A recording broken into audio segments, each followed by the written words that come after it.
मेरे जिंदगी में ऐसा कुछ भी नहीं है जिससे मुझे नफरत हो, सिवाय इसके कि मेरे बड़े होने बावजूद भी मुझे कोई ये बताने की कोशिश कर रहा है कि मुझे जिंदगी कैसे जीनी चाहिए।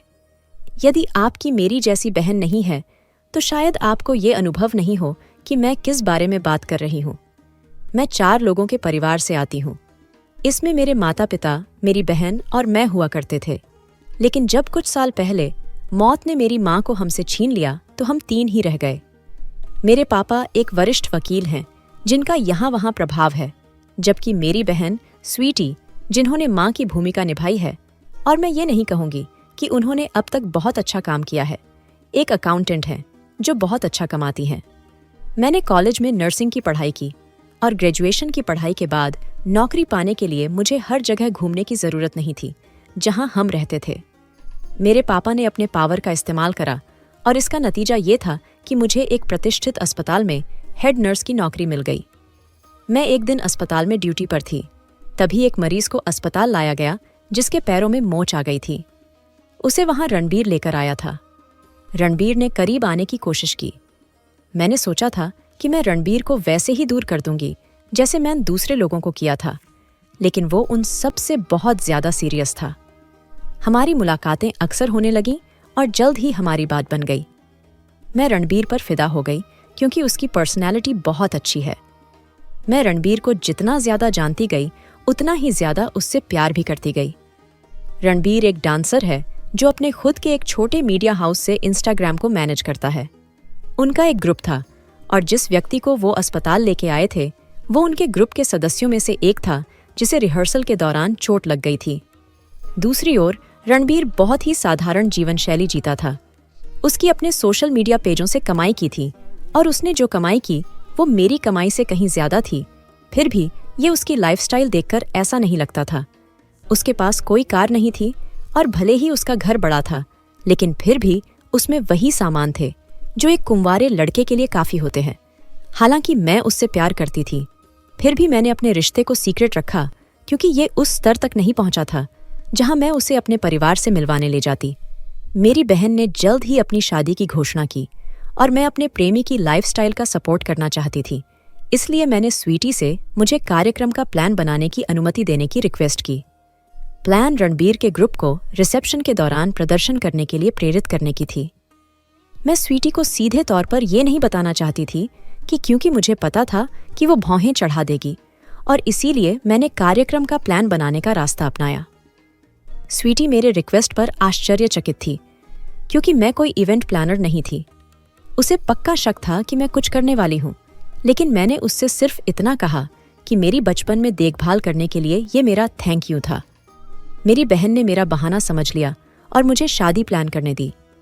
शादी शानदार रही और मेरे परिवार सहित उपस्थित लोग रणबीर और उसके ग्रुप के परफॉर्मेंस से बहुत खुश थे। शादी के कुछ दिन बाद मेरी बहन ने मुझे और मेरे पिताजी को बोला कि वो अपने पति के साथ अपना सामान लेने आ रही है। स्वीटी ने जोर देकर कहा कि मैं उस वक्त घर पर ही रहूं, लेकिन मुझे समझ नहीं आ रहा था क्यों। उस दिन मेरी बहन अपने पति के साथ पहुंची और कपिल को अपने साथ लाई थी। कपिल उसका बहनोई था। उनके आने के कुछ मिनट बाद हम सभी पार्लर में बैठकर बात कर रहे थे।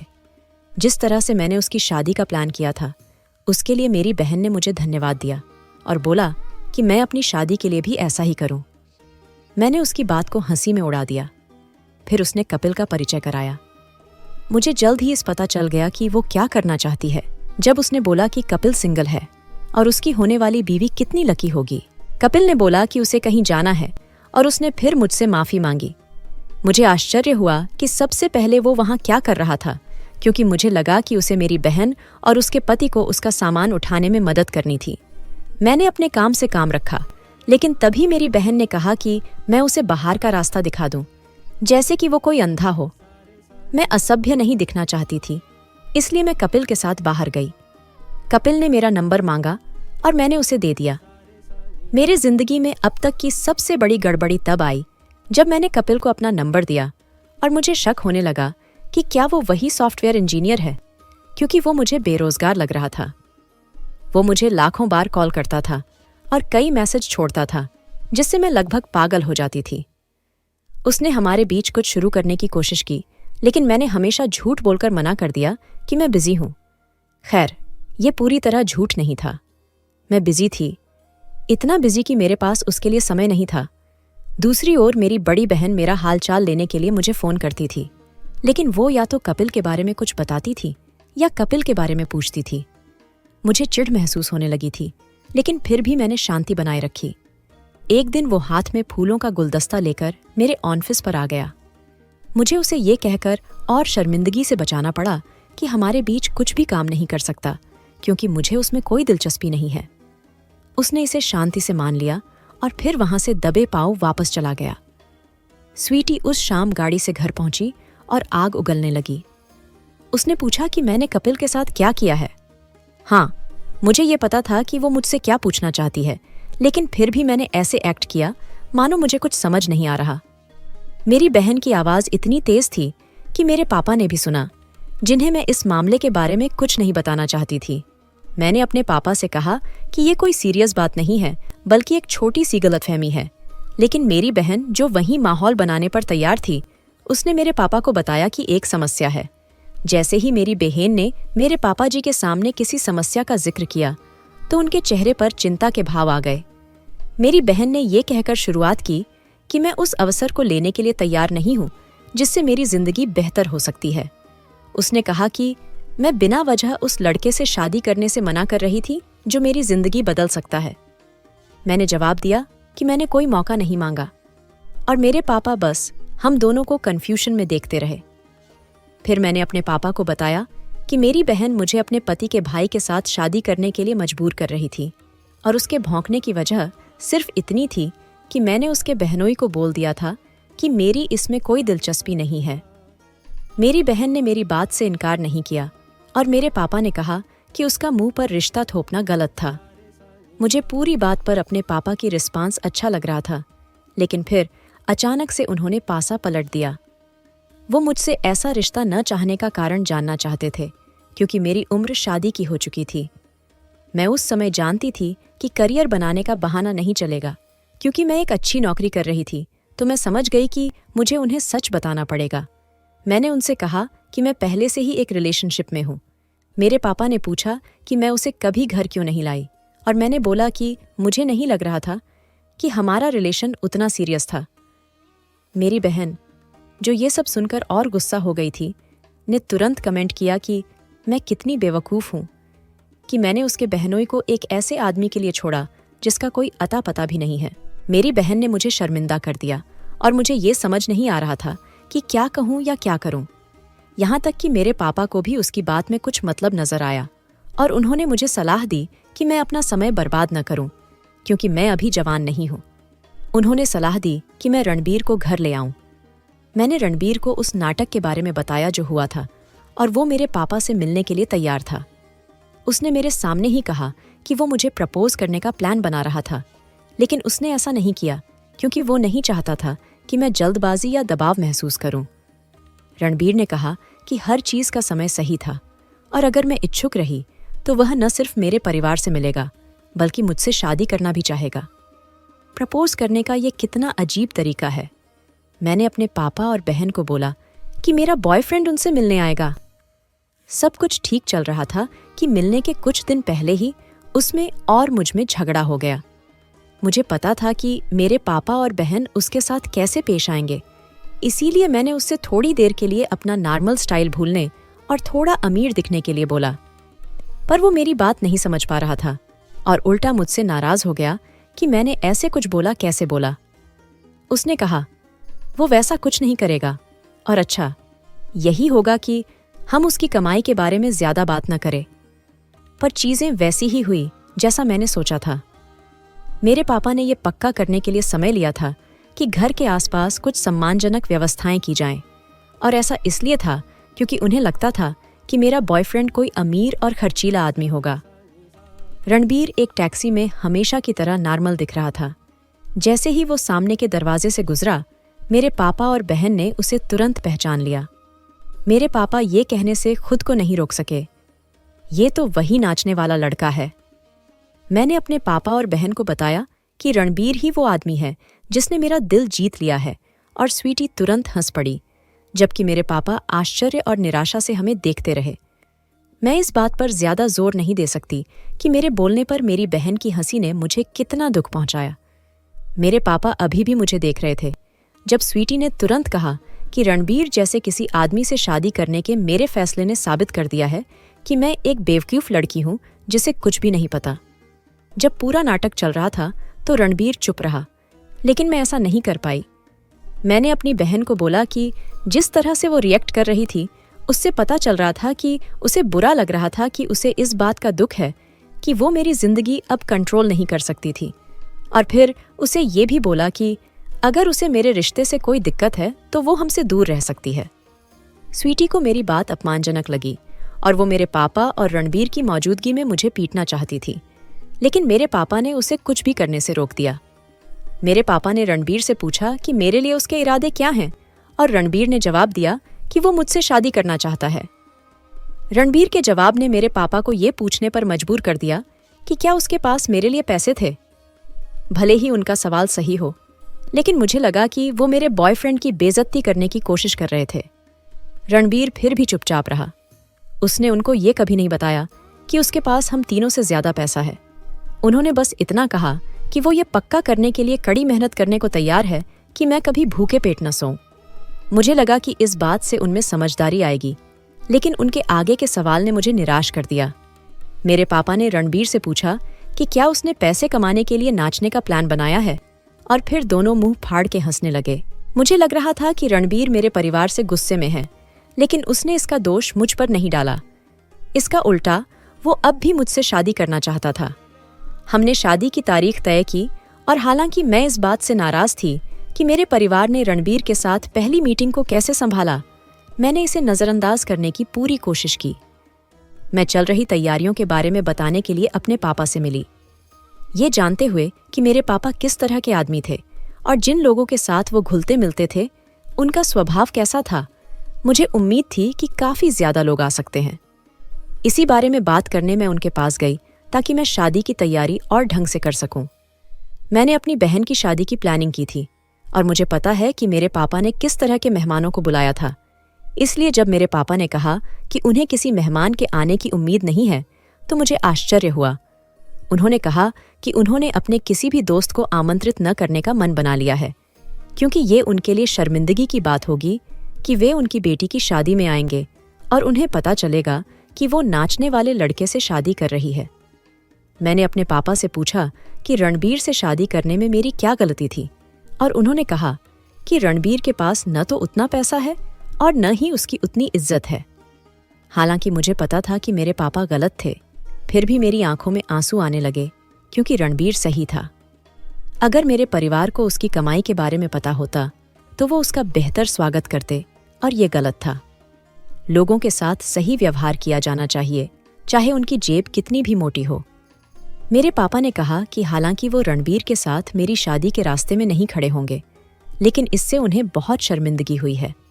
मैं कुछ दिनों में अपनी बहन से मिलने जाऊंगी और उसे शादी के बारे में बताऊंगी, और साथ ही आने वाले मेहमानों की संख्या के लिए भी रिक्वेस्ट करूंगी, क्योंकि मेरे होने वाले पति फालतू मैं शादी में पैसे नहीं खर्च करना चाहेगा।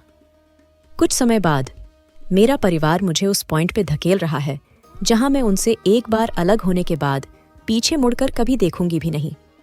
आखिरकार मैंने अपनी बहन को देखा, लेकिन हमारे मिलने से पहले उसने मुझे बहुत टेंशन से गुजारवाया। मैंने उसे उसकी पसंद की जगह पर मिलने के लिए कई बार बुलाया था, लेकिन वो हमेशा किसी न किसी काम में बिजी के वजह से नहीं आ रही थी। मुझे अभी तक शक है कि वो सब सिर्फ एक नाटक था। मैंने तब सोचा कि मैं उसे बिना बताए उसके घर आ जाऊंगी। स्वीटी मुझे देखकर शॉकेड रह गई और उसने कहा कि मैं आने से पहले फ़ोन कर सकती थी, क्योंकि उसे कोई और काम भी हो सकते हैं। मुझे पता था कि वो मेरी शादी की बात से बचने की कोशिश कर रही थी। मुझे शक था कि मेरे पापा ने उसे पहले ही सब कुछ बताया होगा। मैंने उसके पति के बारे में पूछा और स्वीटी ने बोला कि वो घर पर नहीं है। तब मैंने उसे अपने वहां आने की वजह बताई। मैंने उसे बताया कि रणबीर से मेरी शादी तय हो गई है और मेरे वहां होने की वजह उसे और उसके पति को इसके बारे में बताना था। स्वीटी ने मुझे चिढ़ते हुए कहा कि उसके मना करने के बाद भी मैंने वैसे ही किया। मैं चुप रही। वो मुझ पे अपने बहनोई को थोपने की कोशिश कर रही थी। अगर मैंने उसकी बात मान ली होती तो वो मुझे अभी ढंग से बात कर रही होती।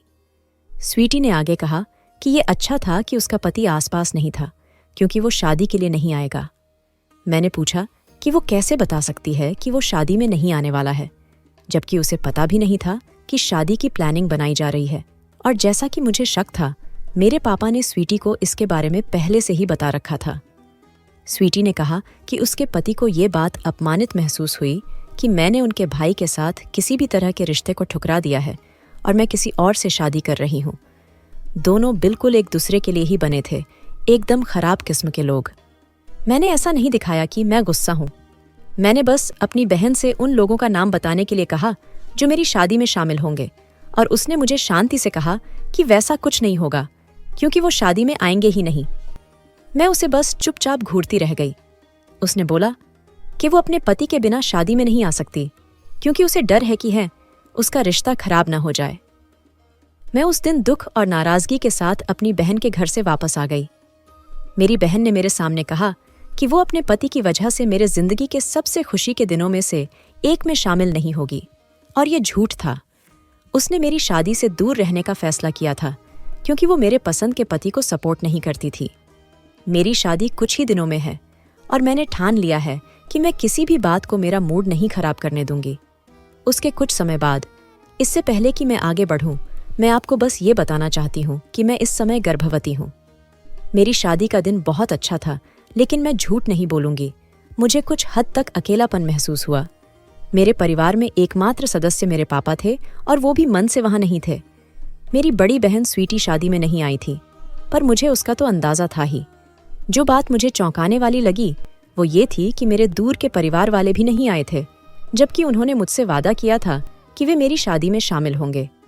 मैं जानती थी कि ये या तो मेरी बहन या मेरे पापा या उन दोनों का काम था। मेरे पति रणबीर ने मुझे अपने घर का रेनोवेशन करने की अनुमति और पैसे भी दिए। उसने मुझे एक बहुत महंगी कार भी उपहार में दी, और हालांकि मैं कार की सराहना करती हूँ, फिर भी मुझे ऐसा लगता है कि मेरे साथ धोखा हुआ है और मेरे परिवार ने मुझसे रिश्ता तोड़ दिया है। मुझे जल्द ही खबर मिली कि मेरी एक चचेरी बहन की सगाई की पार्टी है, और मेरे पापा और बहन सहित पूरा परिवार वहां आएगा। मैं शुरू में इसमें शामिल नहीं होना चाहती थी, क्योंकि मेरी शादी के दिन उन सभी ने मुझसे मुंह मोड़ लिया था, लेकिन फिर मैंने अपना मन बदल दिया। मैंने तय किया कि मैं सगाई में जाऊंगी, क्योंकि ये मेरे परिवार को यह दिखाने का अच्छा अवसर होगा कि मैं उनके बिना भी मैं बहुत अच्छा कर रही हूँ। मैं अपने कार में पार्टी में पहुंची और हर कोई दंग रह गया। उन्होंने कभी उम्मीद नहीं की थी कि मेरे पास एक ऐसी गाड़ी होगी जिसकी कीमत उनकी तुलना में बहुत ज्यादा होगी। मैं घूम घूम कर सभी से मिलने लगी, जिसमें मेरे पापा और बहन भी शामिल थे। मेरे एक चचेरे भाई ने कहा कि मेरा पति मेरे साथ सही व्यवहार कर रहा था, क्योंकि मैं उस तरह की कार खरीद सकती थी, और ये मेरी बहन और पापा ने उसे जो बताया था उसके बिल्कुल उल्टा था। मैं एक ऐसे व्यक्ति से शादी कर रही थी जो मुश्किल से अपना पेट भर पाता था। मेरी बहन तुरंत इसमें कूद पड़ी और दावा किया कि उसने और मेरे पापा ने रणबीर के बारे में जो कहा था वो सच था। वो ये कहने के लिए आगे बढ़ी कि मैंने शायद अपनी सारी बचत के साथ वो कार खरीदी है, और अपने बच्चे के जन्म के बाद मुझे उसे वापस बेचनी पड़ेगी, क्योंकि मेरे पास पैसे ही नहीं होंगे। इस बात पर सब हंसने लगे। मैं मुस्कुराई और उनसे कहा कि उन्हें मेरे बारे में कुछ भी नहीं पता। फिर मैंने अपने एक चचेरे भाई से इंस्टाग्राम स्पेस पर एक नाम खोजने के लिए कहा, और जब रणबीर के वीडियो सामने आए तो वे आश्चर्यचकित रह गए। उसके फॉलोअर्स देखकर उनके होश उड़ गए, और मैंने उन्हें समझाना शुरू किया कि मेरे पति एक मीडिया हाउस के मालिक थे, जहां वो डांस के अलावा इंस्टाग्राम को मैनेज भी करते थे। मैंने उन्हें बताया कि डांस एक ऐसी चीज थी जिसे वो सबसे ज्यादा प्यार करते थे, इसलिए उसने इसके जरिए पैसा कमाने का सोचा। मेरा पूरा परिवार मेरी बात सुनकर चौंक गया। मेरी बड़ी बहन और पिता दोनों शर्मिंदा थे। वे किसी ऐसे व्यक्ति का मजाक उड़ाते हुए बहुत बेवकूफ लग रहे थे, जिसने उनकी कमाई से कहीं ज्यादा कमाई की थी। पार्टी में ड्रामा हुए 3 दिन हो गए हैं, और मैं अभी तक अपने पति को नहीं बता पाई हूं कि क्या हुआ था। मुझे नहीं लगता कि मैं ऐसा कर पाऊंगी, क्योंकि मैं जानती हूं कि वो खुश नहीं होगा। उसके कुछ समय बाद पिछले वीकेंड मैं रणबीर के साथ थी, जब मेरी बड़ी बहन और मेरी कुछ चचेरी बहनें, जो पार्टी में थीं, हमारे घर आईं। मेरी शादी के बाद ये पहली बार था जब उन्होंने आने की जहमत उठाई थी, और रणबीर और मैं उनके आने से आश्चर्यचकित थे। हम अकेले आश्चर्यचकित नहीं थे। मेरे भाई बहन भी ये देखकर आश्चर्यचकित थे कि हमारा घर कितना आलीशान था। हमने उन्हें बिना किसी शब्द के उन्हें अपने घर आने दिया। हालांकि मुझे शक था कि कुछ तो गड़बड़ है। मेरी बहन ने कहा कि वो मेरे गोद भराई की तैयारी करना चाहते हैं। मैंने उन्हें शक की नज़र से देखा, क्योंकि ये वही थे जिन्होंने मेरी शादी में आने से इनकार कर दिया था। आखिरकार उन्हें लगा कि मेरी शादी एक कंगाल से हो रही है। वे इस गलत धारणा के मज़े ले रहे थे कि मैं गरीब हूँ और अपने बच्चे को पालने के लिए कार बेचने वाली हूँ। मैंने इसे ना मानने से पहले उनके प्रस्ताव के लिए उन्हें धन्यवाद दिया।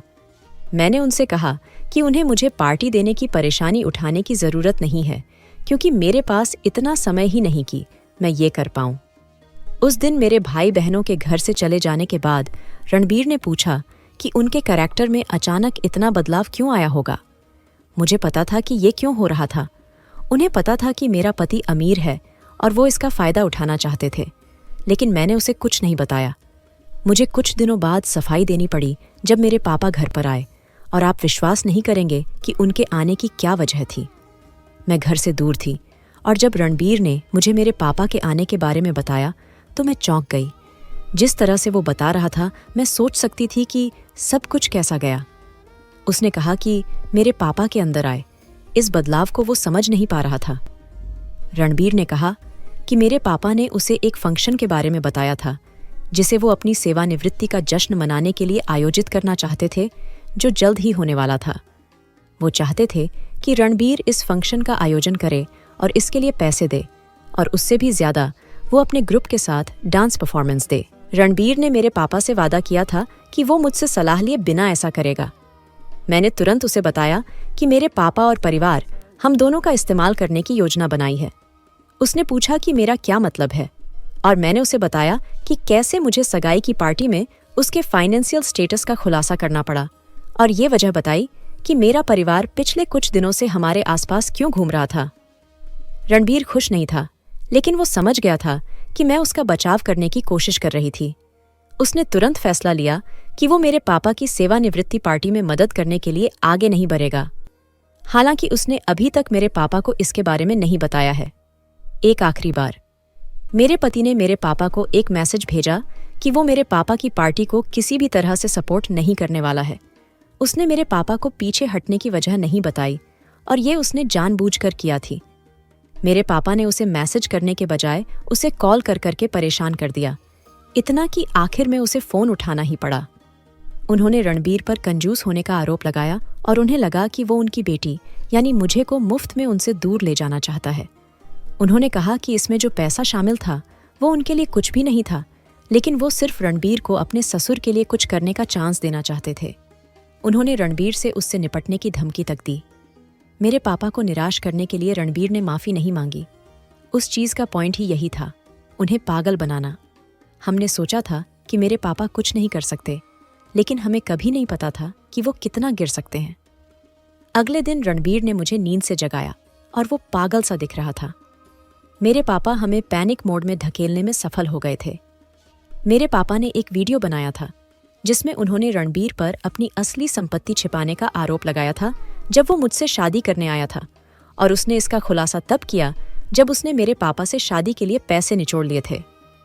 मेरे पापा ने वीडियो को इंस्टाग्राम कमेंट्स में एक लिंक के रूप में पोस्ट किया, और रणबीर के फॉलोअर्स इसे देख रहे थे। हमने मेरे पापा तक पहुंचने की कोशिश की, लेकिन उन्होंने जानबूझकर खुद को पहुंच से बाहर कर लिया। मैं अपनी बहन के पास पहुंची और उसे बताया कि क्या हुआ था। मैंने उनसे एक नया वीडियो डालने के लिए मेरे पापा से बात करने में मदद करने के लिए कहा, जहां वो फॉलोअर्स से मेरे पति के बारे में कही गई भयानक बातों को झूठ बोलकर नकारेंगे। स्वीटी ऐसा करने को तैयार थी, लेकिन उसके साथ एक शर्त जुड़ी हुई थी। एक कपड़े की लाइन थी जिसे वो और मेरे चचेरे भाई लॉन्च करना चाहते थे, और वे चाहते थे कि मेरे पति रणबीर अपने पेज पर अपने फॉलोअर्स के साथ इसे प्रमोट करे। वो मेरे पति को मुफ्त में उनका ब्रांड एम्बेसडर बनने के लिए कह रही है, और यही वजह है कि वे मेरे लिए एक गोद भराई पार्टी देना चाहते थे। मज़ेदार बात यह है कि ये सब मेरे पति के अमीरी के बारे में पता चलने के बाद हुआ। मुझे उसके ब्रांड के बारे में ज़्यादा जानकारी मिली, और रणबीर और मैंने उसकी धूमिल छवि को बचाने के लिए एक और रास्ता अपनाने का फैसला किया। इस तरह हम मेरे परिवार वालों को एक सबक भी सिखा सकते थे। हम मेरे पापा पर मुकदमा नहीं करने जा रहे थे, जो जल्द ही एक रिटायर्ड वकील बनने वाले थे। हमने इस मुद्दे को अपने तरीके से निपटाया। रणबीर और मैंने दोनों ने एक वीडियो बनाया जिसमें मैंने इस बारे में बात की कि मेरा परिवार उन लोगों के प्रति कितना बुरा व्यवहार करता है जो उन्हें उनके लेवल का नहीं लगता। मैंने अपने पापा द्वारा कही गई सभी बातों को खारिज कर दिया और अपनी शादी में बहुत कम लोगों के शामिल होने की फोटोज दिखाई। ऐसा इसलिए था क्योंकि मेरे पापा और बहन ने मेरे बड़े परिवार को उस शादी में शामिल होने से मना कर दिया था, क्योंकि उन्हें लगा कि ये एक गरीब लड़के की शादी है। जहां तक ब्रांड की बात है, रणबीर ने अपने फॉलोवर्स को मेरी बहन की स्थिति के बारे में बताया कि कैसे वो दोनों उसका फायदा उठाना चाहते थे। हमारा प्लान अच्छी तरह से काम कर गया, क्योंकि रणबीर के फॉलोवर्स मेरे परिवार के मुखिया को ऑनलाइन बुला रहे हैं और आप निश्चिंत हो सकते हैं कि उनके प्रोडक्ट की भविष्य में कभी बिक्री नहीं होगी। मेरे पूरे परिवार ने धमकियों का सिलसिला शुरू कर दिया है, लेकिन मैं जानती हूँ कि वे सिर्फ उस घाव पर रिएक्ट कर रहे हैं जो हमने उन्हें दिया है।